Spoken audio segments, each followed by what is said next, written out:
Hi mga beshies! Welcome to our day 2 here in Georgia. Ito nga pala ang balcony view from our room. Kailangan namin gumising na maaga for our tour. And ito nga pala ang breakfast provided ng hotel namin. Hindi talaga kami sure kung maaga yung pagsaserve ng breakfast nila for that day. Bumaba na kami ng room namin ng 8:30 so nag-quick breakfast lang kami for 10 minutes dahil bawal kaming malate sa tour. Our call time is at 9 a.m. So our tour is from Gamarjoba, Georgia Tours. This is a full day tour and ito ang tour guide namin for today. Nabook namin ang tour namin from Get Your Guide application. Ang tour per person is 143 dirhams. So before your tour, sesendan nila kayo ng message para sa meeting time and place, pati na rin sa mga dress code at sa mga lugar na may entrance fee. Our first destination ay ang Jin Valley Water Reservoir. Ito ay isang lake and located to sa Georgian Military Highway. It is 1 hour away from Tbilisi. One of the villages was down there somewhere. One was all the way back here. It says some houses due to that, and there was one villages, and the third one was around this area. In 1971, the Soviets had a plan to open a water reservoir here. Bukod sa napakagandang lake ay marami din kayo makikita mga souvenir shops and mga photo op spot. So dito binigyan lang kami ng 30 minutes para makapag-ikot-ikot at makapagpa-picture. Our next destination ay ang Ananuri Fortress Complex. Located to siya sa Georgian Military Road at nandito rin ang Assumption Church and ang Church of Savior. Maganda talaga pag kukuha ka ng tour guide dahil hindi lang mga view ang makikita mo, kundi malalaman mo rin ang mga history nila. Here, there's a window there. If you manage to climb it, you can actually sit inside. There's no close remaining now. It's just open area. Okay. There's also a legend that comes from that is good. It's kind of like Saint George thing that good defeats evil angels. You notice the left one is wearing shoes, and you see the right one is not wearing shoes. Yeah. Basically, that says that for church, it doesn't matter if you're poor or rich. You mean the same to the church. We have the same like value to the church. Most of the churches dito sa Georgia kailangan merong cover ang ulo mo bago ka makapasok.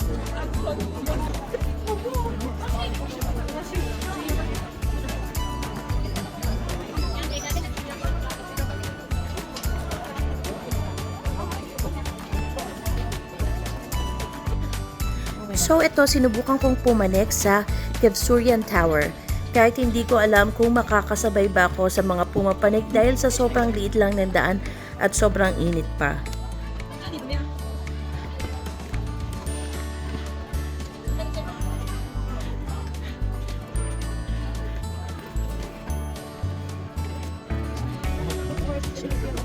Dito makikita mo ang maliit na hagdan. Ayan ang papunta dun sa pinaka-tower. Hindi na ako pumanik dahil baka maiwan ako ng tours namin dahil meron lang kami 45 minutes para makapag-ikot-ikot. And dito sa taas, makikita mo ang 2 churches and ang water reservoir. Sobrang init talaga ng time na yan at sobrang daming tao. Pero yan, si ate mo girl, for the vlog pa rin siya. Kahit ang dami na niyang nakakasalubong na pumapanik. So, meron akong dalawang makakasalubong na babae dyan. So, nakita nila na ako ang makakasalubong nila sa maliit na daan. Wala talaga silang choice. Napilitan talaga ulit silang bumaba.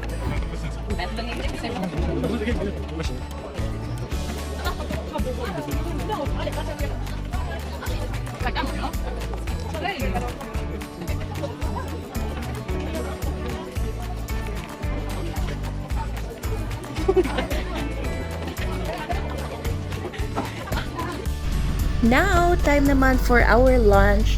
One of the best restaurant na napuntahan namin.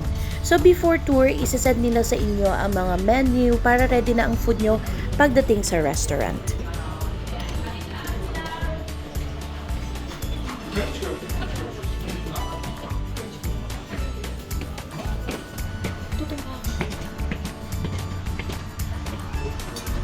So, lahat ng tours from the same company is dito nagla-lunch. And here's the view. Napakaganda, and meron din mga nag-water rafting dyan. So, ang in-order namin for our lunch is eggplant with walnuts, ang pinaka-famous na kinkali, and ang khachapuri of Georgia. So, ayan, ang tour guide namin, tinuturuan kami kung paano ang tamang pagmimix ng cheese and egg sa khachapuri namin. It's really much liquidy, but it's fine. Okay. We'll taste it as well. Like, there's also some cheese inside those things, so mix together. Yeah. So now, just like, So, this is the second time na itatry ko ang famous kinkali ng Georgia. So, this is kinkali with beef. So, ang per piece niya is 2 gel. And yung isa pa namin in-order ay ang eggplant with walnuts. So, ang per order niya is 9 gel. Isa din sa pinaka-famous na pagkain dito sa Georgia ay ang khachapuri. Ito ay bread with egg and cheese. So, binibenta nila to 13 gel per piece.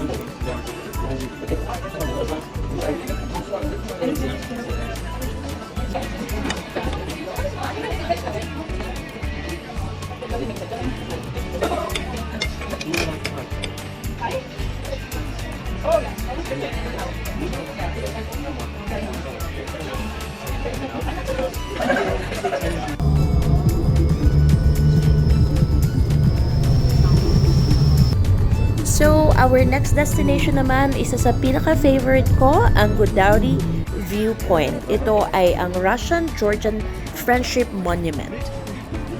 Inside the monument ay makikita mo ang large tile mural of Georgian and Russian history. so the monument actually splits into 2 parts. This is the left part, and this is Georgian side, and over here we have the Russian side. And in the middle we have kind of like a Venus diagram. We have like similarities between the countries. Up there we see the date 1783. Did you guys see that? Yep.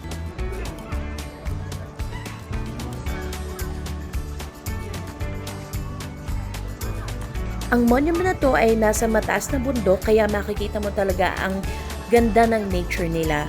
So during winter, punong-puno ito ng snow, and makikita mo dun sa malayo, yung ibang bundok nila, meron pang konting snow. Ang susunod naman naming destination ay sa Stepatsminda. Ito ay townlet na nasa northeastern Georgia. So malapit dito ang Gergeti Trinity Church, is a popular name for Holy Trinity Church. Located din siya sa mataas na bundok. More than 1 hour bago kami nakarating dito. Pagkarating namin sa parking, sasakay ulit kami ng sasakyan na pwedeng makaakyat sa bundok. Medyo malamig dahil medyo naulan din ang mga time na yan. So during winter, lahat ng to ay covered ng snow. Pagkapanik namin, medyo uminit na dahil naglakad pa kami paakyat ng church. And ito ang magandang view na makikita mo from the top.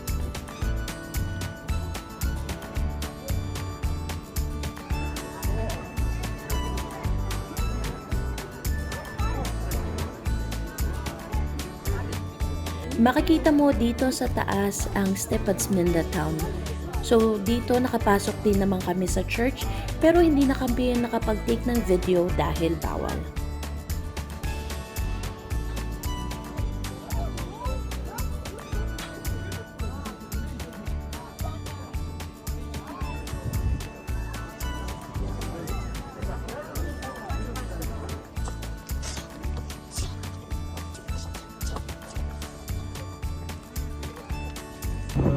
After namin bumaba sa bundok, meron kaming 1 hour to our last destination.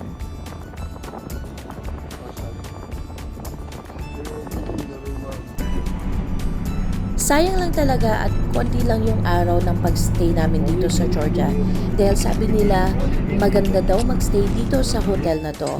And this is Rooms Hotel, ang pinakasikat na hotel dito. So, nagstay lang kami for 45 minutes para magpahinga at mag-coffee. So, lahat ng rooms dito sa hotel na to ay ito ang balcony view.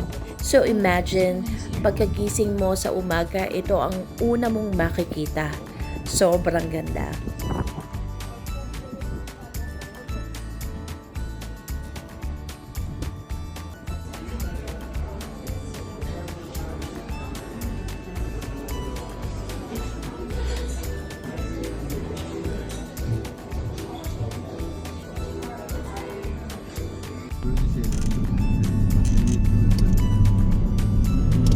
So, mga 3 hours din bago kami nakabalik sa Tbilisi, sa main city. So, after naming makalipat ng hotel, ay naisipan na namin mag-dinner. So, dito kami nag-dinner sa katapat lang ng hotel namin. So, hindi na rin kami nakapag-video ng kung anong kakainin namin. So, let's just end our day 2 with this song. So, thank you so much for watching, mga beshies!